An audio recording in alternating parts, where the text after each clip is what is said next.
4500 రూపాయలకు అమ్ముకోగలిగాం. ఈసారి డిమాండ్ లేక ఉల్లి కొనడం కూడా కరువైపోయింది. దాంతో ఈ దళారుల కార్టెల్ ఆర్ దళారుల సిండికేట్ కేవలం 600 రూపాయలు, అది కూడా మంచి గ్రేడ్ అయితే, కింద గ్రేడ్ అయితే 300కు 200కు కూడా అమ్ముకుంటున్నారు. పండించిన పంటలో పెట్టుబడిలో కనీసం సగం కూడా రావటం లేదు అని ఇక్కడ రైతులు వాపోతున్నారు. మరి రైతులకు నష్టం వస్తే మొన్న 2 రైతులు ఆత్మహత్య ప్రయత్నం చేయకపోతే దానికి వైసీపీ కార్యకర్తలు అంటూ టీడీపీ ప్రచారం చేసింది, కేసులు పెట్టింది. మరి రైతులకి పండించిన పంటకి కూడా పార్టీలు ఉంటాయని ఇప్పుడే అర్థమవుతుంది. కూటమి సర్కార్కి, చంద్రబాబు గారికి ఇది కాదు. మళ్ళీ చెప్తున్నా, ఇక్కడ ఉల్లి రైతులు చాలా కష్టాలలో ఉన్నారు. 600 రూపాయల కంటే రావటం లేదు. చంద్రబాబు గారు డిఫరెన్స్ అమౌంట్, మొదటి ధర 1200 అయితే ఆ డిఫరెన్స్ అమౌంట్ ప్రభుత్వం ఇస్తుంది అన్న జాయింట్ కలెక్టర్ మాట మీద ఇక్కడ చాలా మంది రైతులకి నమ్మకం లేదు అని చెప్తున్నారు. మళ్ళీ చెప్తున్నా, చంద్రబాబు గారు ఇది వరకు కూడా ఇదే రకంగా మాటివ్వడం జరిగింది అని ఇక్కడ రైతులు చెప్తున్నారు. ఇది వరకు కూడా బకాయిలు ఉన్నాయి రైతులకి. గత సంవత్సరాలలో చంద్రబాబు గారు ఇచ్చిన మాటే ఇంతవరకు నెరవేరలేదు అని చెప్తున్నారు.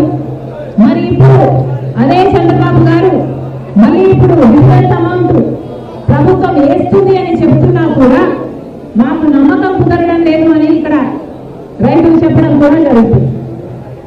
మరి చంద్రబాబు గారు ఉల్లి రైతుల విషయంలో రివ్యూ తీసుకొని ఎన్నో పెద్ద పెద్ద మాటలు చెప్పారు. ఉల్లి రైతులు ఎంతో భరోసా కలిగించేటట్టు మాట్లాడారు. అసలు రైతులందరూ కూడా సుభిక్షంగా ఉంటేనే రాష్ట్రం బాగుంటుంది అన్నారు. రైతుల కళ్ళల్లో ఆనందం చూడటమే కూటమి ప్రభుత్వ లక్ష్యం అన్నారు. ఇక ఉల్లి రైతులు పండించిన రైతులకు భరోసా ఇస్తూ అసలు ఉల్లి ధర కోసం సమీక్షలు అవసరం లేదు, ఆర్థిక శాఖ పర్మిషన్లు అవసరం లేదు, ఎంత కావాలంటే అంత పెట్టి మేమే తీసుకుంటాం, ప్రభుత్వం తీసుకుంటుంది అని చంద్రబాబు గారు అన్నారు. అవసరమైతే మార్క్సెట్ వీళ్ళని కూడా దించుతాం, అలాంటి సంస్థలను కూడా దించుతామని అన్నారు. ఉల్లి రైతులు ఏ మాత్రం చింత చెందాల్సిన అవసరం లేదు.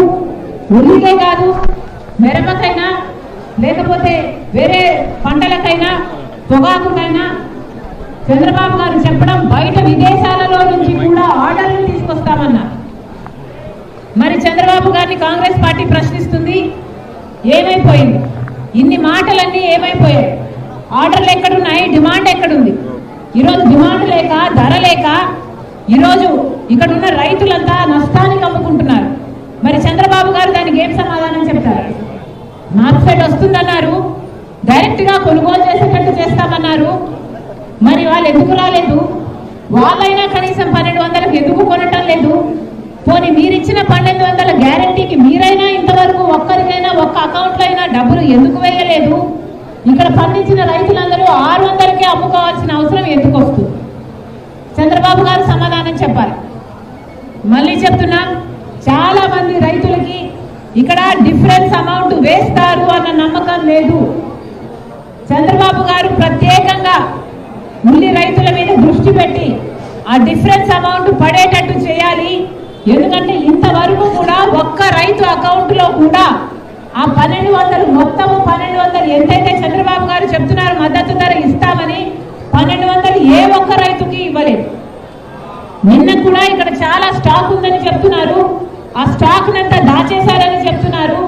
ఆ స్టాక్ ఉన్నంత కాలం మేము ఎట్లా కొంటామని ఈ రైతుని సతాయిస్తున్నారని చెప్తున్నారు. ఇన్ని ఇబ్బందులు ఇక్కడ ఉన్నాయి. చంద్రబాబు గారు ప్రత్యేకమైన దృష్టి పెట్టాల్సిన అవసరం ఉంది.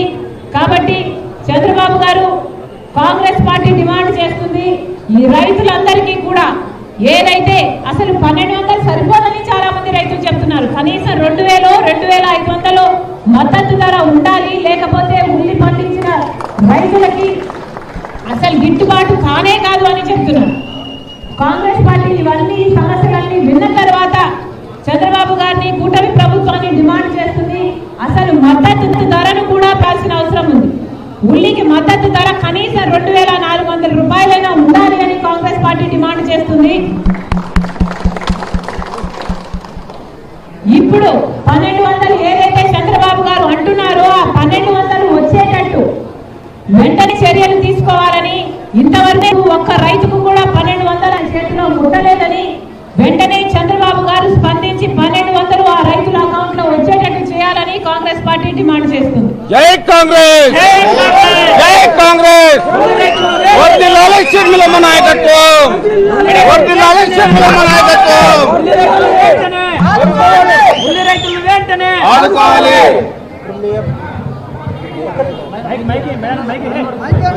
మీ అబ్బాయి రాజారెడ్డి ఫస్ట్ టైం వచ్చాడు, ఏమన్నా పొలిటికల్ అవకాశం ఉందా?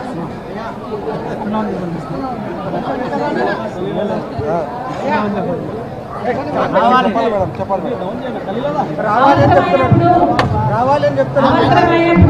రాజారెడ్డి గారు ఆంధ్ర రాష్ట్ర రాజకీయాల్లో తప్పకుండా అడుగుపెట్టారు.